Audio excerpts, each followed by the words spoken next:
예, 오직 성령으로 충만함을 받으라 그랬어요. 예, 보십시오. 너희가 성령의 충만함을 좀 받았으면 좋겠다 이렇게 말씀하지 않으셨어요? 너희가 성령 충만을 받을 것을 권한다 이렇게 이야기하지도 않으셨습니다. 뭐라고요? 오직 성령으로 충만함을 받으라. 뭡니까? 명령입니다. 명령. 자, 누구의 명령이에요? 하나님의 명령입니다. 우리 인생의 주인 되시는 하나님의 명령입니다.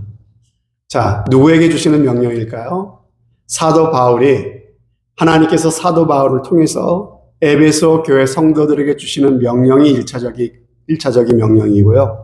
또 더 나아가서는 이 말씀을 읽고 이 말씀을 듣고 있는 모든 예수 그리스도를 믿는 성도들에게 하시는 하나님의 명령입니다. 여러분, 그러면 성령 충만이라고 하는 것이 과연 뭡니까?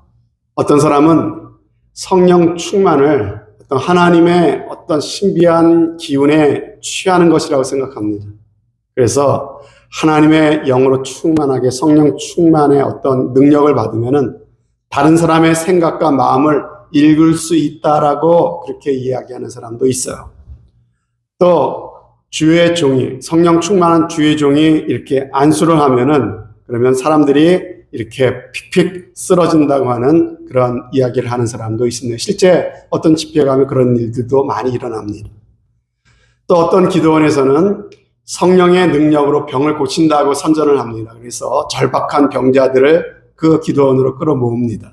그리고는 손에서 어떤 치료의 강선이 나간다고 막 이렇게 얘기하면서 사람들의 머리와 등짝과 배를 막 때립니다. 그렇죠? 이걸 좀 심하게 하다가 어떤 기도원에서 사람을 잡았다, 죽었다, 뭐 이런 소식 여러분 아마 들어보신 적이 있으실 겁니다. 어떤 부흥사는 또 이런 것을 본 적이 있어요.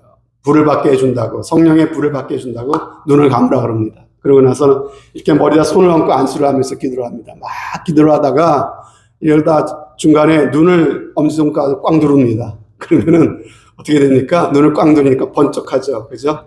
그러면은 그 번쩍한 게 성령의 불이라고 이렇게 기만하는 그런 목사님도 계시더라고요. 가짜죠, 가짜. 예전에 어떤 교단에서는 방언을 굉장히 강조했습니다. 그래서 지금은 좀 입장이 바뀌었는데 그 당시엔 그렇게 가르쳤었어요. 방언 받지 못하면 성령도 받지 못한 거라고 그렇게 가르쳤었습니다. 그래서 어떻게든 성도들이 방언을 받아야 된다 이렇게 막 이렇게 푸시를 하는데, 그래서 그런 기도원에 가면은 방언을 받게 해주는 그런 시간이 있습니다. 그래서 어떻게 가르치냐면 강사가 앞에서 이렇게 나오라 그래가지고 방언 못 받은 사람 일어나라 그러고 할렐루야를 빠르게 반복해서 막 하라고 그러면 시킵니다. 그러면 할렐루야 할렐루야 할렐루야 막 하다 보면 어떻게 됩니까? 이렇게 한참 하다 보면 정신이 멍해집니다. 그러다가 말이 이렇게 막 꼬이게 되죠. 그러면은 방언 받았다고 막 축하한다고 이렇게 이야기하는 그런 기도원도 있었다고 합니다. 여러분, 이런 것들이 과연 성령의 역사일까요? 성령 충만, 뭐 성령하면 뭐 이런 것들을 떠올리시는 분들이 계세요. 그래서 제가 미리 말씀을 드리는 겁니다. 저도 그랬었거든요. 그런데 여러분, 우리가 잘 분별해야 돼요. 우리가 어떤 생각 떠오른다고 그것을 그냥 믿고 따라가면 안 됩니다. 여러분, 어떤 생각이 들면은 이것이 정말 맞는가 검증을 해보셔야 돼요. 분별을 하셔야 돼요.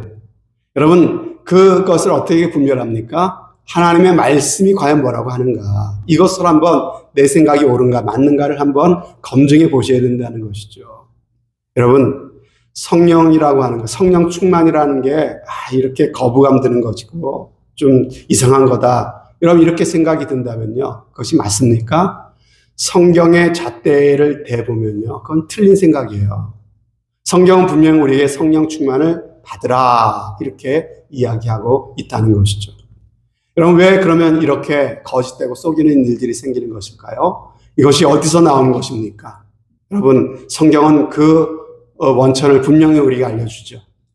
사단 마귀가 있다. 사단 마귀는 거짓의 아비고 속이는 영이라고 우리에게 분명하게 말씀하십니다. 여러분, 사단 마귀가 우리가 꼭 알아야 되는 것, 중요한 것, 이것을 중점적으로 우리를 속입니다. 거부감을 들게 만들고 잘못된 생각을 갖게 하고 여러분, 사단 마귀가 거기에 집중하고 그것 속이는 이유가 뭘까를 여러분 잘 생각하셔야 돼요. 그 이유가 뭘까요? 중요하니까. 우리가 성령 받을까봐 사단 마귀는 두려워하는 것입니다. 그래서 속이는 거예요.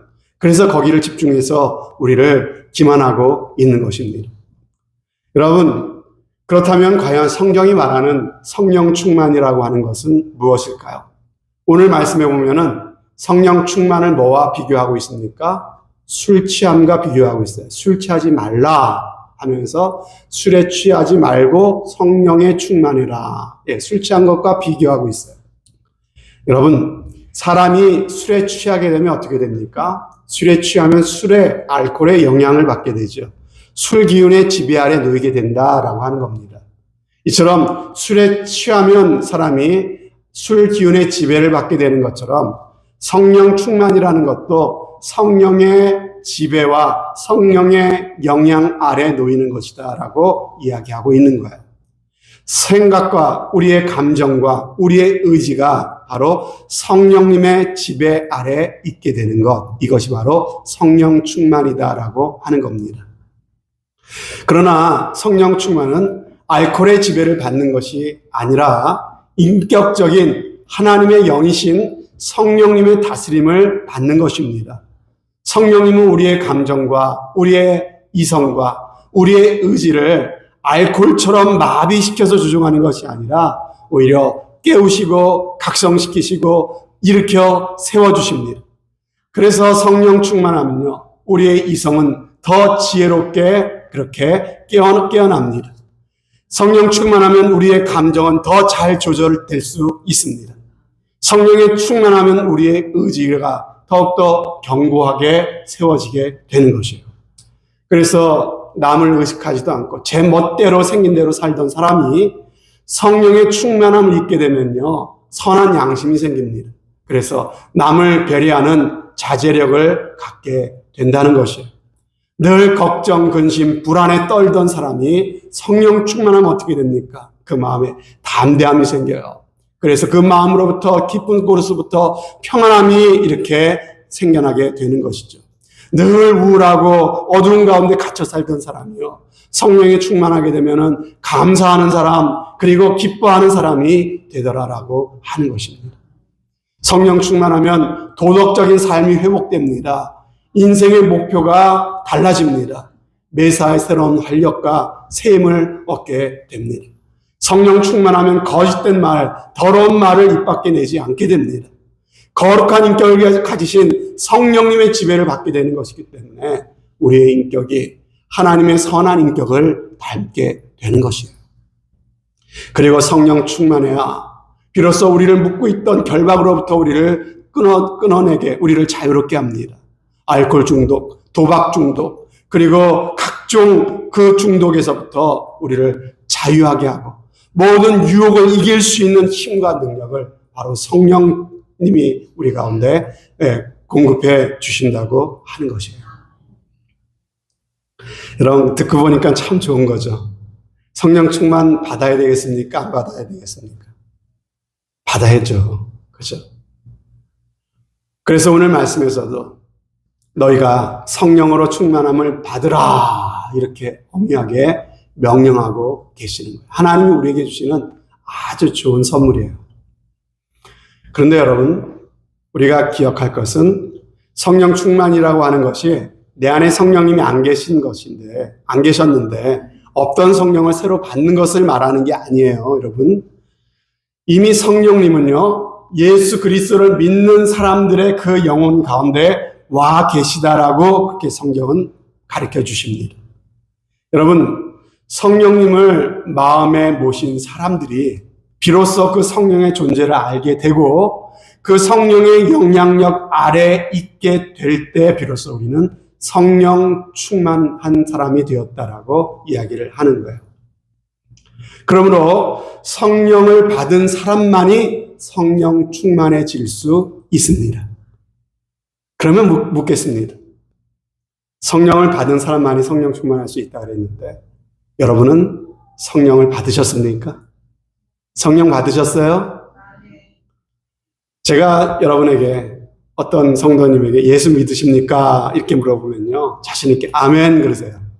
그런데 그러면 성령 받으셨습니까? 이렇게 물어보면요. 그러면 자신 있게 대답을 잘 못하시는 성도님들이 많이 계세요. 여러분 왜 대답 못합니까? 성령 받았다는 느낌이 없거든요. 그런 느낌이나 확신이 없으니까 성령 받으셨습니까? 대답을 못해요. 그러나 여러분 꼭 기억하십시오. 우리의 신앙에서 아주 중요한 원리 중에 하나는 이겁니다. 나의 느낌이나 감정이 중요한 게 아니에요. 나의 믿음은 나의 느낌과 나의 감정에 기초해서는 안 됩니다. 무엇에 기초해야 됩니까? 하나님의 말씀에 기초해야 돼요. 기록된 이 성경 말씀에 기초해야 된다는 것이에요. 나의 감정과 나의 느낌에 기초해서 믿으면요. 항상 흔들릴 수밖에 없어요. 항상 떠내려갈 수밖에 없습니다. 그렇지만 하나님의 말씀에 기초해서 믿는 사람만이 흔들리지 않아요. 세상이 10번 변해도요. 그런 사람은요. 세상이 감당할 수 없는 사람이 될 수 있는 줄로 믿습니다. 하나님의 말씀에 기초해야 돼요. 여러분 하나님의 말씀에는 뭐라고 되어 있습니까? 우리가 예수 그리스도를 믿을 때 예수 그리스도의 영이신 성령님이 이미 우리 안에 찾아오셨다. 이렇게 우리에게 알려주고 계십니다. 이것이 바로 우리를 거듭나게 하시는 성령의 역사라고 말씀하시죠. 여러분, 성령으로 거듭나는 것과 성령 충만을 혼돈해서는 안 됩니다. 성령으로 거듭나는 것은 우리가 살면서 일생에 한 번 일어나는 일이에요. 우리가 거듭나 하나님의 자녀가 되는 것, 죄사함 받고 지옥 백성이 천국 백성이 되는 것은요, 일생에 한 번 일어나는 일이에요. 그러나 오늘 말씀하시는 성령 충만을 받으라. 이 성령 충만은요, 계속해서 연속해서 우리 인생 가운데 일어나야 되는 일이다라고 하는 것이에요. 보세요.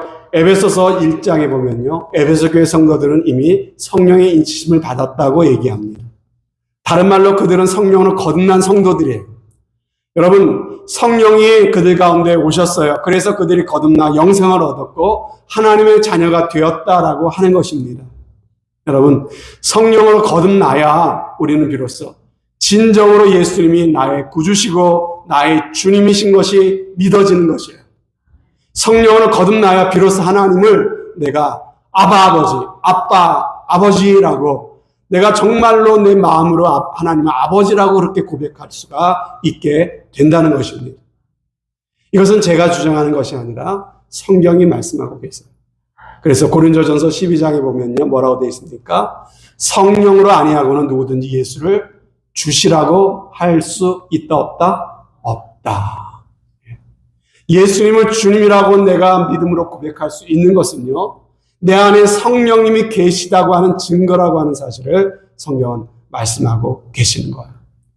또 우리가 하나님을 아빠, 아버지라고 부를 수 있는 것이 내가 하는 것이 아니라 바로 하나님이 그 아들의 영을 우리 마음 가운데 보내서 그 아들의 영이 누구예요? 바로 성령님이 우리 마음 가운데 오셨기 때문에 성령님 때문에 우리가 하나님을 아버지라고 부를 수 있게 되었다라고 말씀하고 있는 거예요.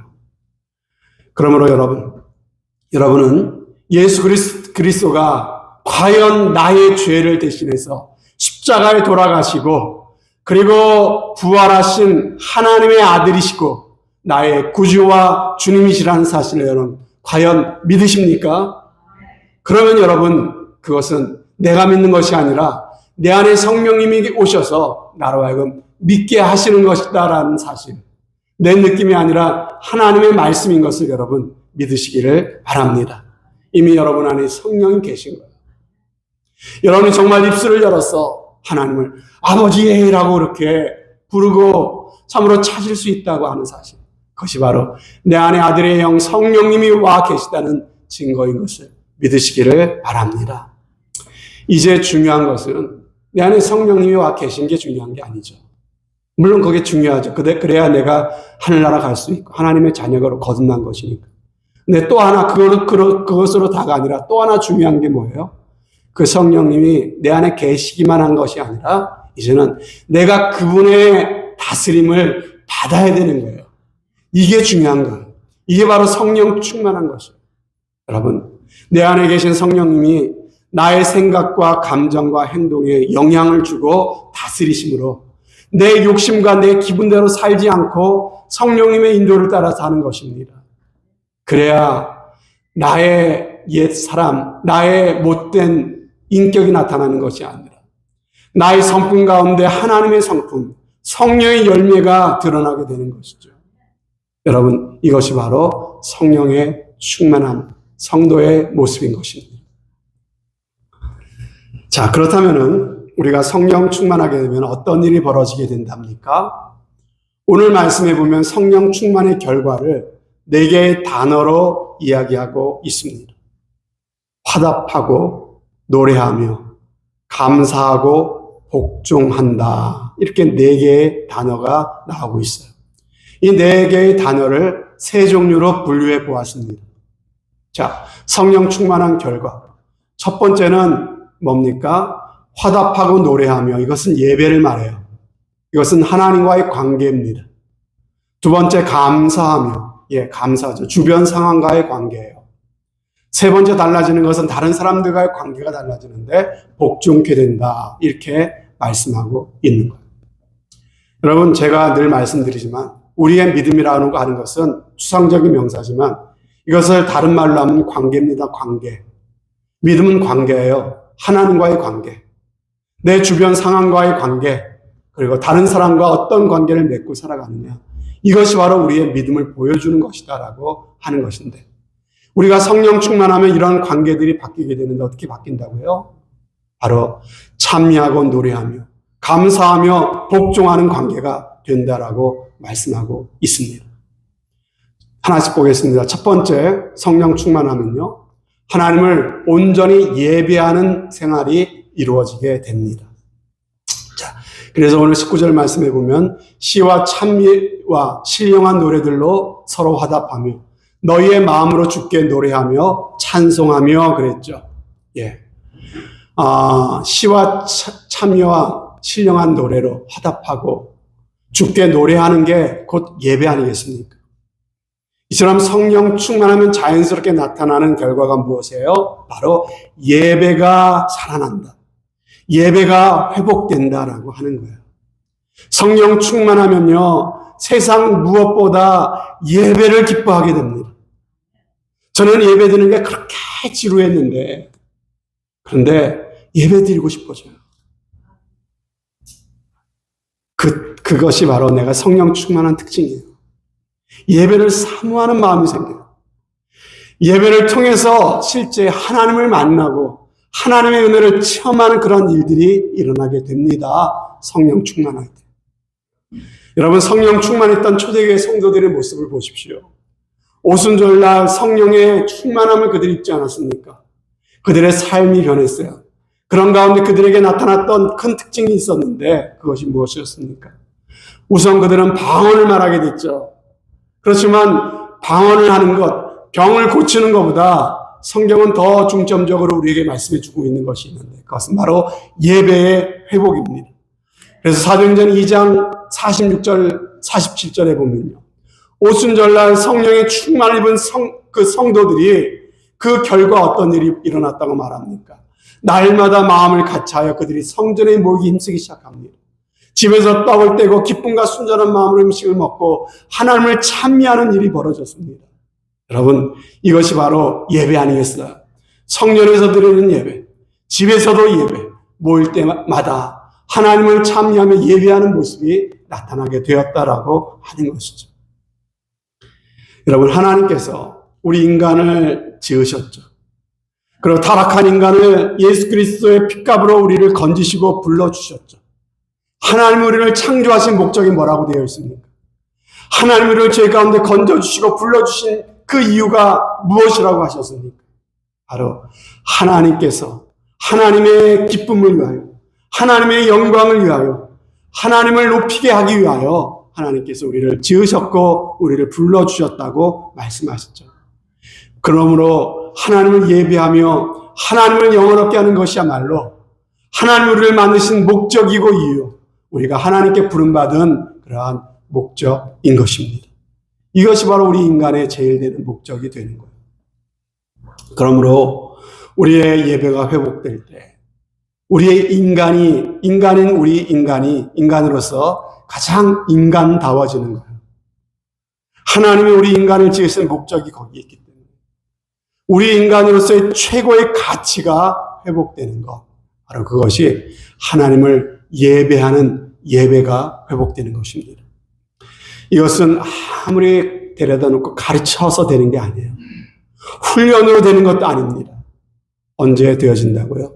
성령 충만할 때 되어지는 것이에요. 성령 충만할 때 자연스럽게 되어지는 하나님 나라의 백성의 모습인 것입니다. 여러분 한 분 한 분이 이런 성령 충만한 예배자가 되시기를 주님의 이름으로 축복합니다. 자, 두 번째로 성령 충만하게 되면은 나타나는 결과가 감사하는 사람이 된다 그랬어요. 감사하는 사람. 20절에 나오죠. 범사의 우리 주 예수 그리스도의 이름으로 항상 아버지 하나님께 감사하며. 예. 여러분 어떤 일에 감사가 된답니까? 범사에 감사가 된대요. 범사에. 범사가 뭐예요? 모든 일. 예, 말 그대로 모든 일이죠. 모든 일에는 실패한 일도 성공한 일도 다 포함됩니다. 좋은 일, 힘든 일, 나쁜 일 다 포함되는 게 범사예요. 가정에서 아이를 키우는 것도 감사. 가사의 일을 돌보는 것도 감사. 직장 생활하는 것도 감사. 그리고 비즈니스를 경영하는 것도 감사. 교회에서 봉사하며 섬기는 것도 감사. 어디서나 감사가 되는 것, 바로 이것이 성령 충만한 사람의 특징이에요. 그리고 언제 감사하게 된답니까? 항상 하나님 아버지께 감사하게 됩니다. 항상. 이 말은 아침에도 감사, 점심에도 감사, 저녁에도 감사, 피곤해도 감사, 지쳐도 감사, 기뻐도 감사, 슬퍼도 감사, 젊고 힘이 있어도 감사, 늙고 병들어도 감사. 언제든지 감사하게 되더라는 것이에요. 여러분 성령 충만하면 누구에게 감사하게 된다고요? 하나님 아버지께 감사하게 됩니다. 누구의 이름으로 감사한다고요? 예수 그리스도의 이름으로 감사하게 됩니다. 여러분 우리가 감사할 이유가 없다고요. 왜 없습니까? 예수 그리스도 그 이름 하나만으로도 우리는 참으로 감사를 우리가 영원토록 해도 참으로 남음이 없는 그러한 감사의 이유를 우리는 갖고 있게 된 것입니다. 이처럼 성령 충만할 때 나타나는 대표적인 특징이 뭐라고요? 감사다라고 하는 것이죠.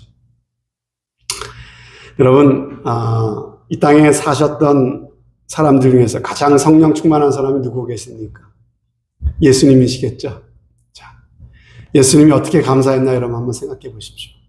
자, 빈 들판에 수많은 사람들이 모여들었습니다.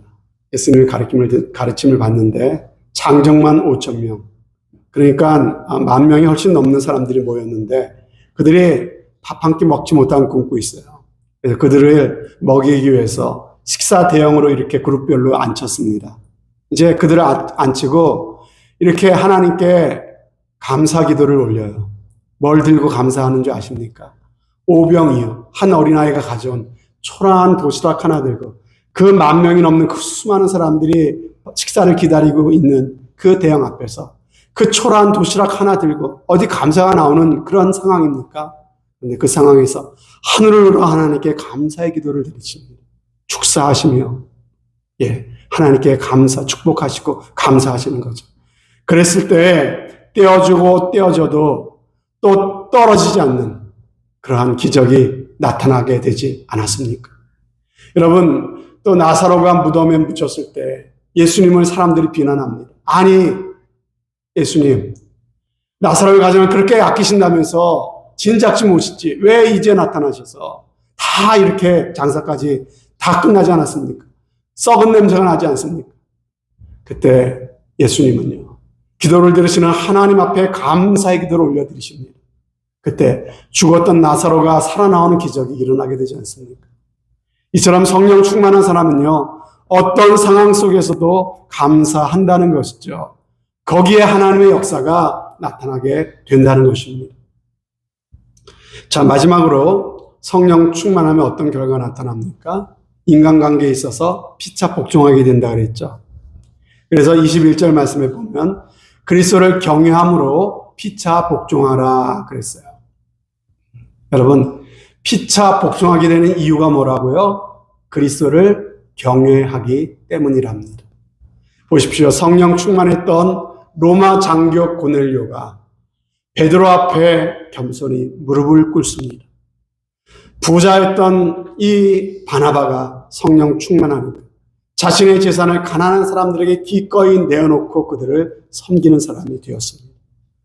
성령 충만이 아니면 이런 일이 어떻게 일어날 수 있겠습니까? 사람이 어떤 이론으로도 설명할 수가 없어요. 타락한 인간의 본성은요, 끊임없이 자기를 높이려고 합니다. 끊임없이 남과 비교하려고 하고 경쟁하려고 하는 것이 인간의 본성이에요. 다른 사람을 내 마음대로 조종하려고 그래요. 여러분, 제자들도 보십시오. 성령 충만하지 못했을 땐 계속해서 그들은 서로의 갈등하고 싸웠습니다. 너보다 내가 낫지. 내가 더 높은 자리를 차지해야 돼. 계속 비교하고 다퉜다는 것이죠. 그러나 성령 충만하니까 그들은 서로 복종하기 시작했다고 하는 것이에요. 오늘 읽은 에베소서를 계속해서 보면은 성령 충만한 인간관계의 모습이 나타나고 있습니다. 그래서 22절에 보면 성령 충만한 아내는 남편을 어떻게 대하게 된답니까? 교회가 그리스도에게 순종하듯이 복종하게 된다고 말씀하세요. 그리고 성령 충만한 남편은 아내를 어떻게 대한답니까? 그리스도가 교회를 위하여 자신을 내어준 것처럼 사랑으로 아내에게 복종하게 된다 이렇게 말씀하고 계세요. 성령에 순종하고 성령의 지배를 받기 시작하니까 예수님께 하듯이 남편에게 아내에게 하는 일이 벌어지게 된다는 것이죠. 그래서 가정이 회복되고 가정이 천국이 되는 일이 일어나게 된다는 것이요. 성령 충만한 부자관계를 보십시오. 성령 충만한 자녀는 부모를 공경하고 순종하게 된다고 말씀하세요. 성령 충만한 부모는 자녀를 노엽게 하지 않고 오직 주의 훈계와 교양으로 양육한다고 말씀하십니다. 성령 충만한 주종관계는 또 뭐라고 말씀하십니까? 6장에 넘어가서 성령 충만한 종들은 주님께 하듯 주인에게 순종하게 된다 말씀하시죠. 성령 충만한 주인들은 종들을 인격적으로 대하고 의와 공평으로 그들을 대접한다고 말씀하십니다. 왜요? 하늘의 자신들에게도 하늘의 상전이 계시기 때문이라고 말씀하세요. 전에는 하늘의 상전이 계신지 하나님이 계신지 안 계신지 성령이 충만할 땐 그것이 믿어지지 않았어요. 성령이 충만하니까 하늘의 나의 인생의 주인이 계시는구나. 이게 생생하게 믿어지니까요. 이 종들에게도 함부로 할 수 없는 사람이 되더라고 하는 것이에요. 당시의 종들은 노예죠. 인간도 아니었습니다. 그렇지만 성령 충만할 때 세상의 풍조를 따르지 않고 완전히 인간관계의 질서가 바뀌게 되는 것이죠. 이것은 세상의 법이나 제도나 관습을 초월하는 것입니다. 하나님 백성의 새로운 윤리, 하나님 나라의 윤리가 시작되는 것이에요. 남편도 성령의 뜻에 복종하고 아내도 성령의 뜻에 복종하고 아버지도 성령께 굴복하고 자녀도 성령께 굴복하고 주인도 종도 성령께 굴복하는 그런 삶이 가져오는 결과입니다.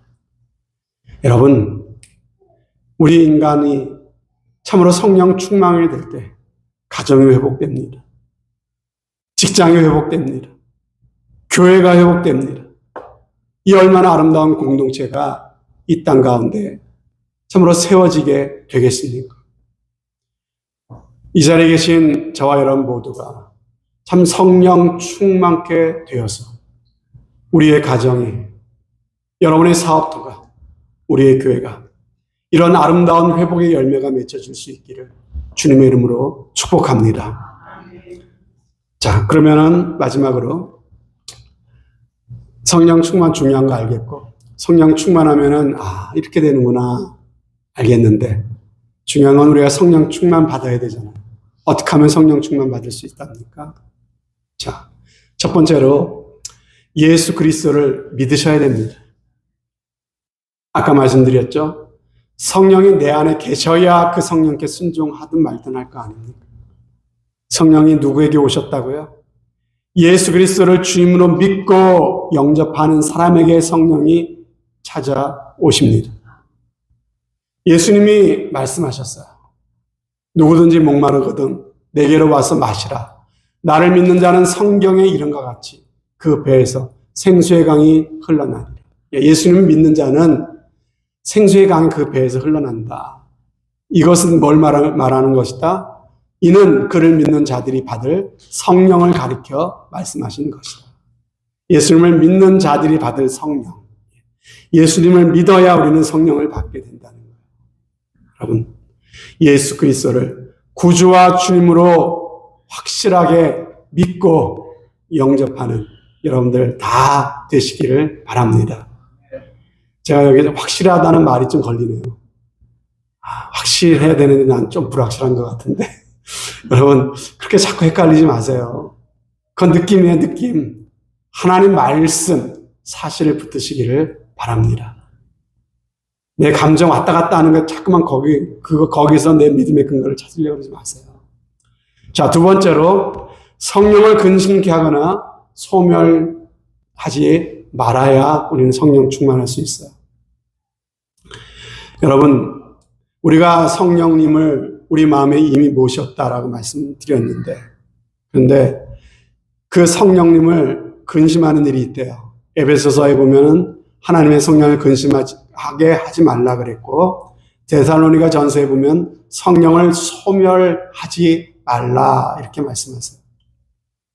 여러분, 이 말씀이 무슨 말이냐면 성령님이 내 안에 와 계시는데 우리 안에 계신 성령님을 마치 안 계신 것처럼 그렇게 무관심하게 살아서는 안 된다. 그게 성령을 근심하게 하는 거, 성령을 소멸케 하는 거예요. 여러분, 성령님이 내 마음에 계시면요, 죄에 대해서 감각이 생겨요. 하나님 싫어하시는 거는 성령님이 내 안에 계시면 어떤 내 마음에 성령의 감동을 주세요. 아, 이거 하나님 싫어하시는 거구나. 하나님 기뻐하지 않으시는구나. 내 마음에 깨닫게 하세요. 그럼 무엇이 하나님 기뻐하시는 일인지 알게 하십니다.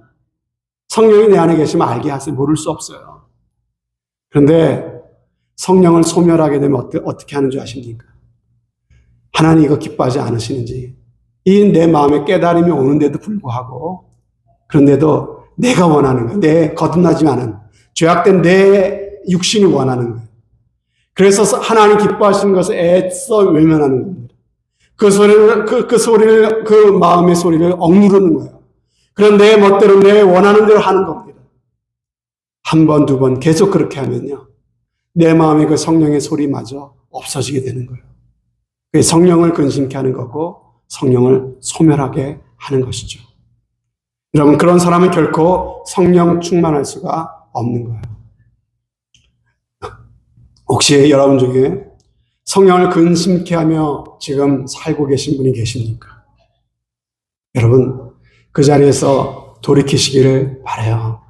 오늘 하나님께서는 그 자리에 그렇게 머물러서는 성령의 충만함을 받을 수 없고, 그리고 성령의 인도를 받지 못하고 사는 우리의 삶은 결코 하나님을 기쁘시게 하는 삶이 될 수 없다. 그 인생은 결코 복될 수 없다. 하나님께서는 우리를 전부 그 자리에서 돌아오라고 말씀하고 계십니다.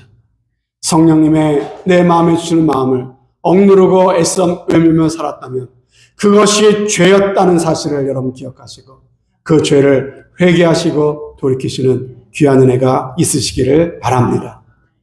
여러분, 아침에 일어나시면요, 성령님께 인사를 드리고 시작해 보세요.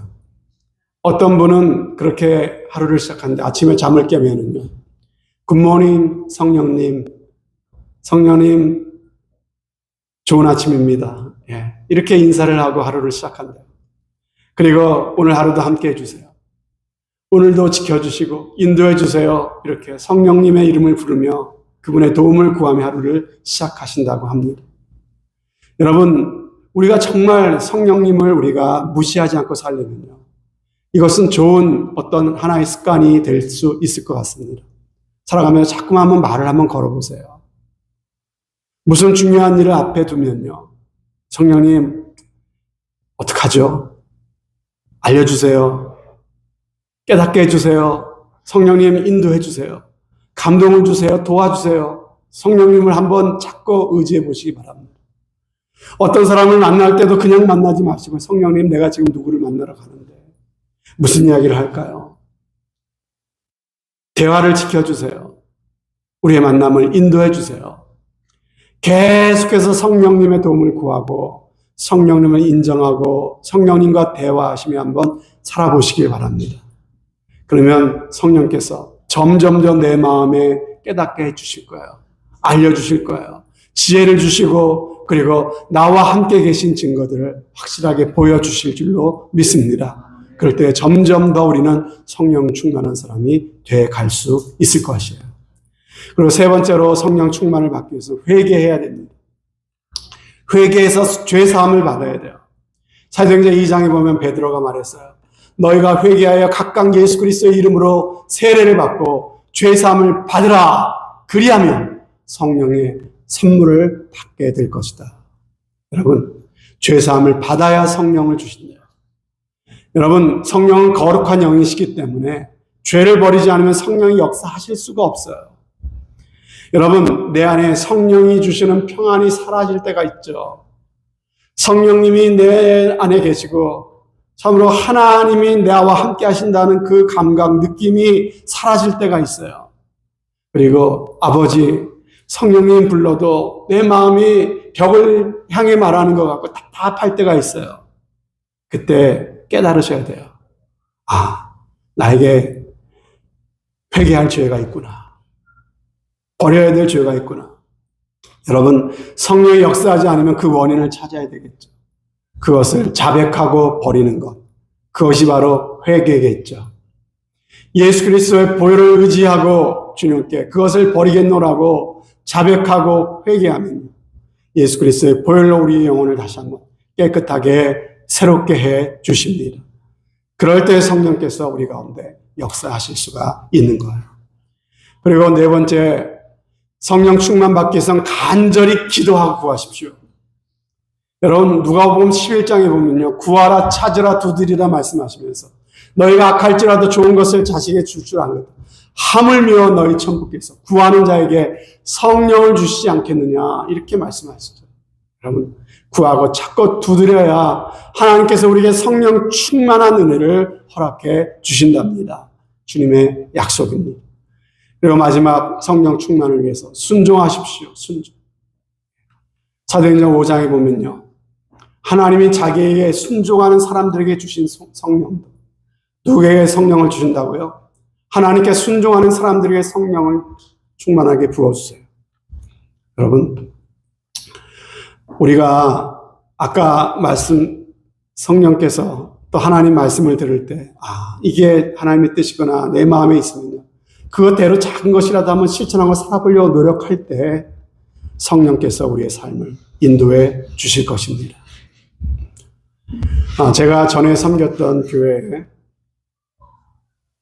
모든 주변 사람들로부터 칭찬받는 분이 한 분 계셨습니다. 참 믿음의 본이 되시고 그리고 칭찬받는 그런 분이세요.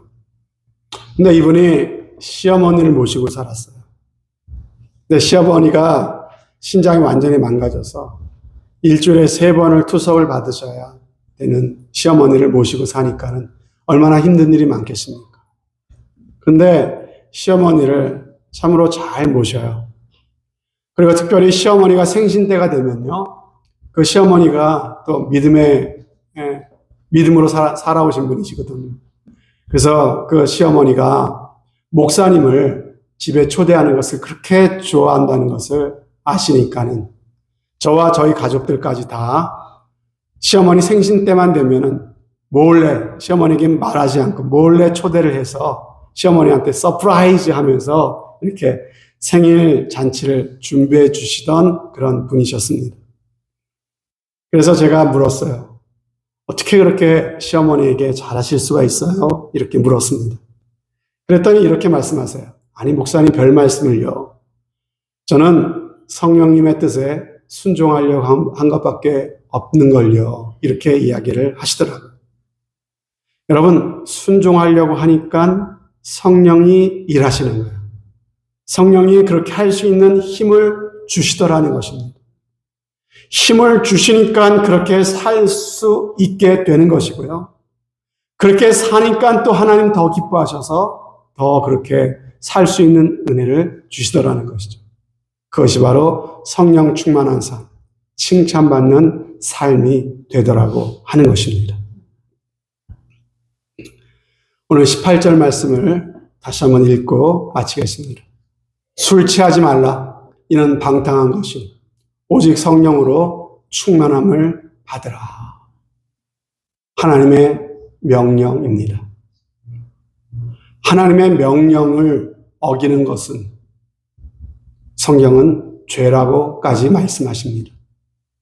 하나님의 말씀을 소홀하게 여기지 말고 나를 사랑하시는 하나님의 간절한 명령임을 알아 이 말씀을 마음으로 받아 순종하시는 저와 여러분이 되시기를 바랍니다.